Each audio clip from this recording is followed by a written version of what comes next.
തയ്യാറാക്കുന്നത് ഉരുളക്കിഴങ്ങ് കറിയാണ്. അപ്പത്തിനും പുട്ടിനും ഒക്കെ കഴിക്കാൻ പറ്റിയ നല്ലൊരു ഉരുളക്കിഴങ്ങ് കറിയാണ് തയ്യാറാക്കുന്നത്.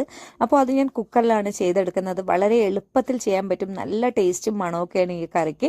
അപ്പോൾ അതിനുവേണ്ടി ഒരു കുക്കർ എടുക്കുക. അതിലോട്ട് ഒരു 2-2.5 ടേബിൾ സ്പൂണോ വെളിച്ചെണ്ണ ചേർത്ത് കൊടുക്കുക. വെളിച്ചെണ്ണയിൽ വേണം നമ്മുടെ ഈ കറി തയ്യാറാക്കാൻ. ഇതൊക്കെ നാടൻ രീതിയിൽ തയ്യാറാക്കുന്ന കറിയാണ്.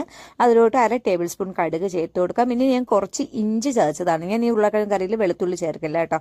അപ്പോൾ അത് കഴിഞ്ഞതിന് ശേഷം ഒരു 4 ഉരുളക്കിഴങ്ങും 2 സവാളയും കൂടെ കട്ട് ചെയ്തതാണ് ഇത് ചേർത്തിരിക്കുന്നത്.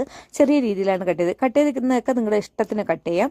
ഇതിപ്പോൾ ഞാൻ രണ്ടും ചെറിയ രീതിയിലാണ് കട്ട് ചെയ്ത് എടുത്തിരിക്കുന്നത്. ഉള്ളിയൊക്കെ കുറേ കട്ടിക്കൊക്കെയാണ് എടുത്തിരിക്കുന്നത്. ഇനി കുറച്ച് ചെറിയ ഉള്ളി ചേർത്ത് കൊടുത്തിട്ടുണ്ട്. ഒരു 6-7 എണ്ണം ചെറുതായിട്ട് 2ആക്കിയൊക്കെ മുറിച്ചിട്ടുള്ളൂ. 2 പച്ചമുളക് മുഴുവനെ തന്നെ ചേർത്ത് കൊടുത്തു. ഇനി ഞാൻ കുറച്ച് ഉപ്പ് ചേർത്ത് കൊടുത്തു. ഇനി നമുക്ക് ഇതിലോട്ട് ചേർക്കാനുള്ളത് നല്ല പച്ച കറിവേപ്പില വേണം ചേർക്കാൻ. കറിവേപ്പില അതുപോലെ ഇതുപോലെ നുള്ളി ഇട്ട് കൊടുക്കണം. പിച്ചി ഇട്ട് കൊടുത്താൽ മാത്രമേ ഇതിൽ നല്ല മണം ഇറങ്ങൂ.